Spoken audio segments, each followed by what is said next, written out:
Now let's move on to chapter number 6 building pyramids. Chapter number 6 में Harari कहते हैं कि कुछ स्कॉलर्स को लगता है कि एग्रीकल्चर रेवोल्यूशन एक ग्रेट लीप फॉरवर्ड था और कुछ जो स्कॉलर्स हैं उनको लगता है कि ऐसा नहीं है। लेकिन हरारी कहते हैं कि कुछ भी हो अब हम वापस तो नहीं जा सकते, क्योंकि अब जो ये शिफ्ट था फ्रॉम फोरेजिंग टू फार्मिंग वो इतना बड़ा था कि अब उसमें जो नो वे बैक, अब ह्यूमन पॉपुलेशन इतनी ज़्यादा बढ़ चुकी है कि कोई भी नेचुरल इन्वायरमेंट में हम उसको सस्टेन नहीं कर पाएंगे। तो हरारी कहते हैं कि अराउंड 12,000 ईयर्स अगो सिर्फ 5 to 8 मिलियन फोरेजिंग ह्यूमंस थे दुनिया में, लेकिन अगर हम 2000 साल पहले तक देखें तो अब 250 मिलियन फार्मर्स थे। और जो परमानेंट सेटलमेंट्स हैं उसने ह्यूमन काइंड को चेंज कर दिया है। अब हमारी जो लाइफ है, हमारी जो नेचर है वो अब चेंज हो गया। अब हम एक फोरेजिंग सोसाइटी में जाके ज़िंदा नहीं रह सकते। इसी तरह हरारी कहते हैं कि जो फोरेजर्स हैं उनकी जो लाइफ थी वो शॉर्टर इंटरल्यूड्स पे फोकस थी, वो सीज़न टू सीज़न सोचते थे। लेकिन जो पीजेंट फार्मर्स हैं वो लॉन्ग टर्म सोचना शुरू हो गया, वो अपनी पूरे साल की क्रॉप्स के बारे में सोचते थे। इसी से फिर उन्हें क्या होगी, स्ट्रेस और एंजाइटी भी उनके अंदर ज़्यादा होगी। इसी तरह हरारी कहते हैं कि अगर हम हिस्ट्री पढ़ें तो हमारी जो बुक्स हैं, जो हिस्ट्री बुक्स हैं, उसमें अचीवमेंट्स हैं in arts, philosophy and culture, कुछ फिलोसफर्स की, कुछ साइंटिस्ट की। लेकिन वो कहते हैं कि ये सिर्फ कुछ वर्ल्ड के फ्यू एलीट्स हैं जिनकी किताबों में इस तरह रिमार्केबल स्टोरीज है। अदर जो ह्यूमन बींग्स थे, जो मिलियंस, वो सिर्फ अपनी लाइफ को जिंदा रहने के लिए लेबर कर रहे थे। वो कहते हैं कि जब सरप्लस फार्मिंग होनी शुरू हो गई, कि ज़रूरत से ज़्यादा गंदम या ज़रूरत से ज़्यादा कोई भी फसल उगने लगी, तो क्या हो गया कि ट्रांसपोर्टेशन स्टार्ट होगी। फूड अब एक जगह से दूसरी जगह जाना शुरू होगी, लोग भी एक जगह से दूसरी जगह मूव करना शुरू हो गए। इसी से क्या हो गया कि अर्बन सेटलमेंट स्टार्ट होगी, अर्बनाइजेशन होगी, लोगों ने सिटीज़ में मूव करना शुरू कर दिया। हरारी कहते हैं कि जो मिथ्स होती हैं, वो हरारी ने इस चैप्टर में, इस बुक में बार बार मिथ्स और इमेजिन रियलिटीज़ का जिक्र किया है। तो आपने इस चीज़ को माइंड में रखना है कि हरारी के नज़दीक इमेजिन रियलिटीज़, मिथ्स बहुत ज़रूरी है। और किस चीज़ के लिए ज़रूरी है? ह्यूमन कॉपरेशन के लिए। तो हरारी कहते हैं कि जो मिथ है वो ग्रेट गॉड्स और मदरलैंड्स के अराउंड घूमती हैं। लेकिन वो इसी तरह उन्होंने एक एग्जाम्पल कोट किया है कि 8500 BCE में जो लार्जेस्ट सेटलमेंट है जो कि जेरिको में थी, उसमें कुछ 100 लोग थे। लेकिन अगर हम 1500 साल पहले तक देखें तो अब जो पार्ट ऑफ टर्की है वहाँ की ही सिर्फ पॉपुलेशन 10,000 थी। और अगर हम 1000 BCE तक देखें तो जो पर्शियन, बेबीलोनियन और एसीरियन एम्पायर्स हैं उनमें मिलियंस ऑफ लोग आ चुके थे। तो हरारी कहते हैं कि हमें ये जो ह्यूमन कॉपरेशन है ना, इसको ग्लोरीफाई नहीं करना चाहिए। वो कहते हैं कि जब ह्यूमन कॉपरेशन काफ़ी दफ़ा एक्सप्लॉयटेटिव भी होती है।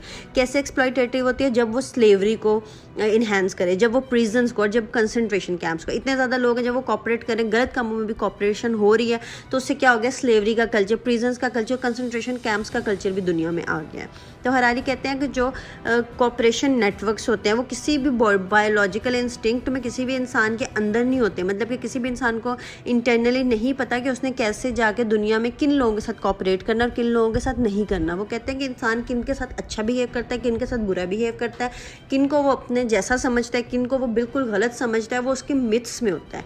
कि जो उनकी इमेजिन रियलिटीज़ होती हैं, उसके बड़ों की, उस जगह की, उनकी जो शेयर्ड मिथ्स होती है, वो किस चीज़ पे बिलीव करते हैं, इसी पे। इसी तरह उन्होंने एक एग्जांपल कोट की है कि 3500 ईयर्स अगो जो मेसोपोटामियन एम्परर है, जिसका आपको सबको पता होगा, हम्मुराबी, एक हम्मुराबी कोड बहुत इंपॉर्टेंट कोड है। इसको हमेशा हिस्ट्री में कोट किया जाता है कि ये दुनिया के जो ओल्डेस्ट कोड्स हैं उनमें आता है। तो ये 3500 ईयर्स अगो की बात है कि जो एक मेसोपोटामियन एम्परर था उसने एक हम्मुराबी कोड बनाया अपने नाम पे। इस कोड में ये कहा गया कि जो गॉड है ना, उसने एक डिक्री, मतलब गॉड ने अलाउ किया है एक हायरार्की, कि कुछ लोग अच्छे हैं, कुछ लोग बुरे हैं। मतलब कुछ लोग अपर लेवल पे हैं, कुछ लोग कॉमन है और कुछ लोग स्लेव्स हैं। मतलब कि एक फ्लो चार्ट बता दिया कि एक अरिस्टोक्रेसी होती है, कुछ कॉमनर्स होते हैं और कुछ स्लेव्स होते हैं। इसी कोड में ये भी कहा गया कि अगर लोग इस जो रूल है, इस हायरार्की को अगर एक्सेप्ट करेंगे तो उनकी सोसाइटी फ्लोरिश करेगी। तो लोगों की, जब लोगों ने कोड ऑफ हम्मुराबी, इसमें देखिए अब सीधा सीधा जो रेसिज्म या कोई भी जो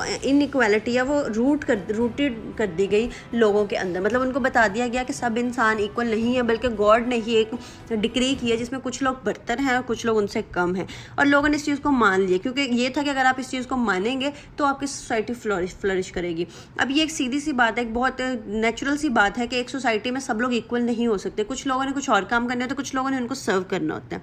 इसी तरह हरारी ने एक और एग्जांपल कोट की है जो कि डिक्लेरेशन ऑफ इंडिपेंडेंस की, अमेरिकन डिक्लेरेशन ऑफ इंडिपेंडेंस। अब इसके अंदर ये एक रूल लिखा गया है कि जो बेसिक ह्यूमन राइट्स है, जैसे कि equality, freedom and pursuit of happiness, ये सबके लिए हैं। तो हरारी कहते हैं कि जो बोथ सेट्स ऑफ प्रिंसिपल क्या है, फिक्शंस है। एक में कह दिया कि सब इक्वल हैं, एक में कह दिया कि सब इक्वल नहीं है।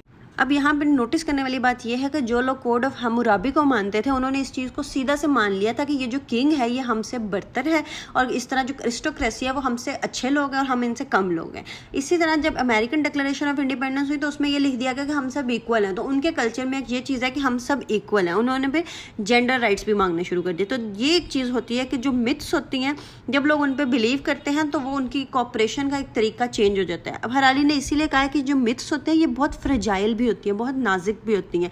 जिस तरह ये लोगों को काम कॉपरेट करवा सकती है ना, इसी तरह ये लोगों की कॉपरेशन को स्टॉप भी कर सकते हैं अगर लोग इनमें बिलीव करना शुरू कर दें। तो इसलिए वो कहते हैं कि जो इमेजिन्ड ऑर्डर है ना उसको कभी भी इस तरह से आप सोसाइटी में नहीं इनकॉर्पोरेट कर सकते। उसको कभी लोगों को यकीन दिलाना पड़ता है और कभी उनको उन पर इन्फोर्स किया जाता है लॉज और पनिशमेंट के ज़रिए। तो ओवरऑल हरारी का टेक ये है कि जो मिथ्स होती हैं उनकी सबसे ज़्यादा वो पावरफुल तब होती हैं जब लोग उन पे यकीन करें कि ये सच है। अगर मिथ्स पे लोग यकीन नहीं करेंगे तो मिथ्स पावरलेस हो जाएंगी। उन्होंने कहा कि जो क्रिश्चियनिटी है वो 2000 साल तक रही, मतलब उसने रूल किया। क्यों? क्योंकि लोगों ने इस पे बिलीव किया कि ये सच है। अब वो इसी तरह कहते हैं कि जो बैंकर्स हैं, इन्वेस्टर्स हैं, वो भी कैपिटलिज्म पे बिलीव करते हैं, इसीलिए आज दुनिया को कैपिटलिज्म रूल कर रहा है। इसी तरह हरारी कहते हैं कि जो इमेजिन्ड ऑर्डर है वो ऐसा भी हो सकता है कि कल को कोई और इमेजिन्ड ऑर्डर निकाल दे और लोग उस पर भी बिलीव करने लग जाएं और वो इमेजिन्ड ऑर्डर भी इतना ही पावरफुल हो जाए जितना कि क्रिश्चियनिटी या कैपिटलिज्म। तो हरारी कहते हैं कि मिथ्स की जो पावर होती है वो इसीलिए होती है क्योंकि वो ऑब्जेक्टिव फैक्ट्स की तरह बताई जाती है, फिक्शन की तरह नहीं। वो कहते हैं कि जो इमेजिन्ड ऑर्डर होता है वो भी डीपली इंट्रेंच्ड होता है मटेरियल वर्ल्ड में। फॉर एग्जांपल जो आर्किटेक्चर्स हैं वो अगर कोई काम कुछ अपना ड्रॉ कर रहे हैं तो वो पहले लोगों को इस चीज़ पे बिलीव करते हैं कि उनको इस चीज़ की ज़रूरत है। अगर लग्जरी कार्स बनाई जा रही हैं तो पहले एडवर्टाइजमेंट होती है कि आपको इस चीज़ की ज़रूरत है, पहले इमेजिन रियलिटी क्रिएट की जाती है, फिर वो प्रोडक्ट आती है। इसी तरह हरारी कहते हैं कि जो इमेजिन ऑर्डर है वो हमारी पर्सनल डिज़ायर को कंट्रोल करता है, हमारे इंडिविजुअल ड्रीम्स को शेप करता है और हमारे बिलीव्स को शेप करता है। ठीक है, इसी तरह वो कहते हैं कि अगर मैं आज ये मानना बंद कर दूं कि मैं मनी के अंदर बिलीव करना बंद कर दूं तो इससे ये नहीं होगा कि दुनिया से पैसा ख़त्म हो जाएगा। इसी तरह हरारी कहते हैं कि जो मिथ्स हैं वो प्रिजन्स की तरह होती हैं, आप उनको एस्केप नहीं कर सकते। जब आप एक दफ़ा एक मिथ के अंदर आ जाओ तो आप फिर उसको एस्केप नहीं कर सकते, वो ही आपकी रियलिटी बन जाती है।